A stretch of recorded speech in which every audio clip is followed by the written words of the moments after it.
Okay, you had a baseball pop-up assignment. Here's how it works. Watch this closely because you're going to use these same skills on your next assignment.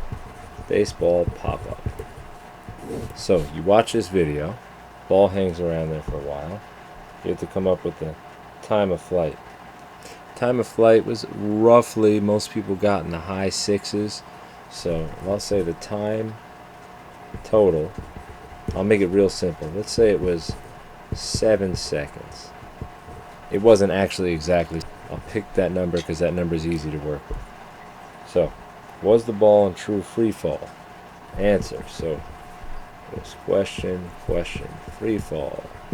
Free fall, the word free means free of air resistance, free of friction. So the answer, no. There is air. The only exception is when there's no movement relative to the air. The moment the ball is at the peak, it is actually true free fall. It is not actually moving during that instant or that moment, and so it doesn't feel any air resistance. But generally speaking, is this free fall? No. How long did the ball take to get to the peak? T peak is going to be 1/2 of T total, which is 1/2 of 7 seconds, which is 3.5 seconds. Remember, time to go up matches the time to come down, so half each way. How fast was the ball going immediately after it was hit? Well, here's a nice thing about knowing this time to the peak. Since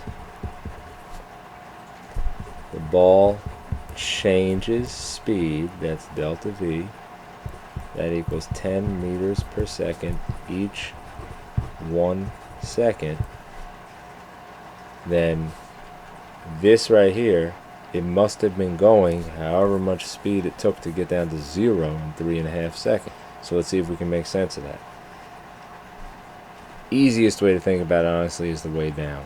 If the way up took 3.5, the way down took 3.5. We can even put a little sketch over here. So here's where it starts. It falls. So here it is.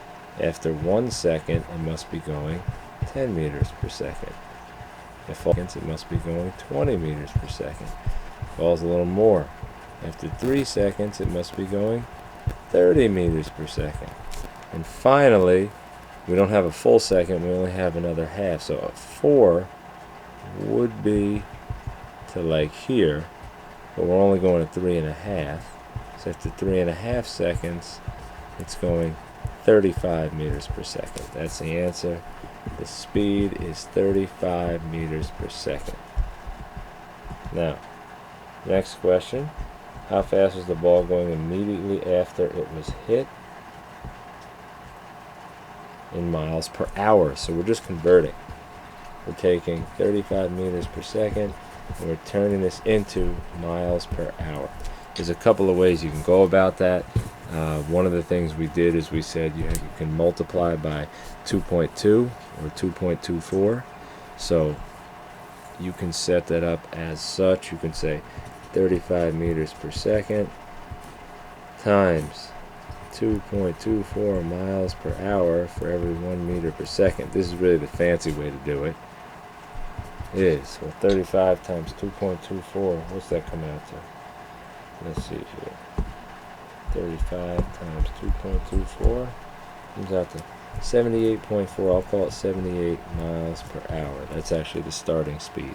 Another way to do it is actually use this diagram, and if you remember, the change in speed was also 22 miles per hour each 1 second. So if you want to do it that way, over here it was going then 22 miles per hour, 44 miles per hour, 66 miles per hour, and then another 11 on that, 77 miles per hour. So if you put 78, 77, all those are good to go. Those all make sense. Alright? So you could have gone up by 22s each second, and then half second is half the 22. Or you could have just taken your meters per second and multiplied by 2.2 or even 2.24. All those will get you where you need to go. Okay. Let's see here. Next question.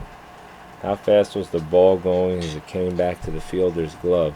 Well, this was really the launch speed. So the speed of the launch equals the speed of the landing, which is 35 meters per second, which is 78 miles per hour. This might hurt. Yes, if you're not an experienced fielder, getting smacked in the palm with that ball, or worse, getting smacked in the head, that could do something to you.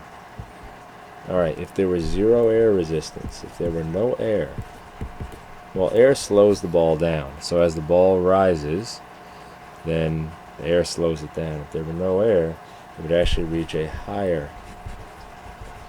peak height. Bonus. How high did the ball go in meters? Well, we've done this problem a number of times, and you can do this. We found the distance to the peak was this equation, VIT plus 1/2 AT squared. You could look that up in the reference table if you want. So, this is not too bad to solve. Remember, we like to do this due for the way down.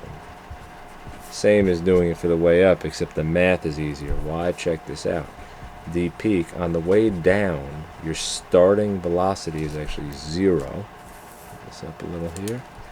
0 meters per second times 3.5 seconds, but 0 times anything is 0. Plus 1/2, the acceleration was 10 meters per second squared, times 3.5 seconds. Remember, it's only the half time now, squared. So d peak is 1/2 times 10 is 5, times 3.5. Only the 3.5 is squared. So you're going to do that in your calculator. 3.5 squared, maybe a little more than 10. That's 12.25. So this is 5 times 12.25. 5 times 12 is 60. 5 times a quarter is 1 1/4. So this is about 61 meters. And that was it. That was your full baseball pop-up work. You're going to do a homework assignment very similar to this, except now it's going to be about a home run. The ball is going to be hit like this. However, all these rules for time and the peak height and the speed, they're all the same thing. So do the same math, use the same clock, and you'll see that your results will come out a little differently, but you follow the same process. So if your first one was rusty, this one's got to be better. All right.